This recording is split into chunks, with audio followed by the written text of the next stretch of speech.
Hello, let's give the great room a very small makeover. If you are new around here, my name is Evie and I'm restoring this Gothic Victorian home with my husband Jacob in central New York. This is what the space looked like before I started working on it. We had done very minimal work here, just patched up the plaster in some areas. There were just a lot of cracks and holes when we initially moved in, so we kind of tackled that early on.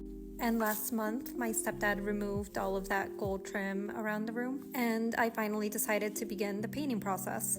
I had a few samples up for a few weeks, and you'll be shocked to learn that I picked the color green. I just like the color, alright? Don't come for me. You can call it millennial green all you want. I think it's perfect for the space. I know we currently have the TV in here, but in the future it won't be used for that purpose. I do plan on building some built-in bookshelves and also using it for games, puzzles, just kind of a hangout area.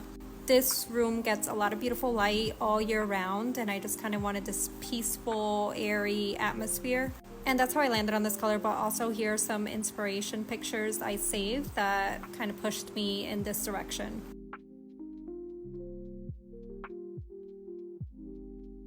This is what it looked like after I did a few walls and then I started to hit those corners. Gone are the days that I tape any edges. I just refuse to. After working on painting the exterior for so long, I kind of feel like an expert, maybe.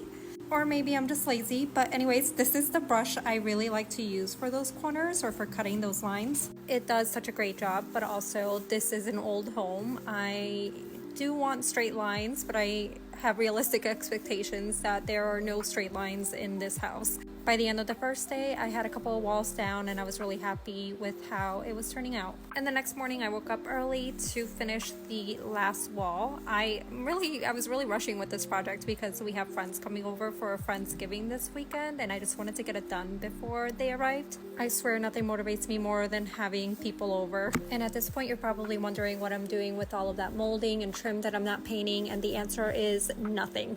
As much as I would like to take all of this woodwork down to its natural tone, it is just not feasible for us right now.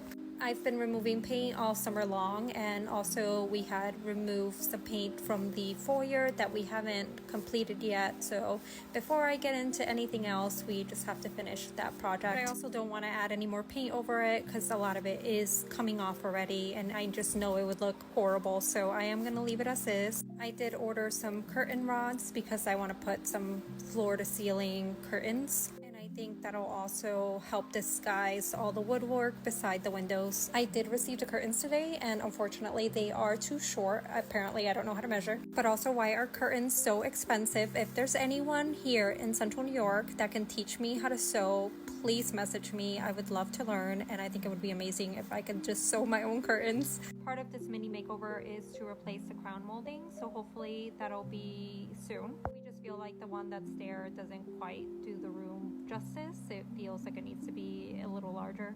And also I didn't paint this whole wall because I think that's where I want the bookshelves. We're so happy with how it turned out. It's crazy how much of a difference a little plaster repair and paint can make in a room. I'm gonna go ahead and clean up this mess and I'll share another video tomorrow with it all cleaned up. Thanks for watching. Bye.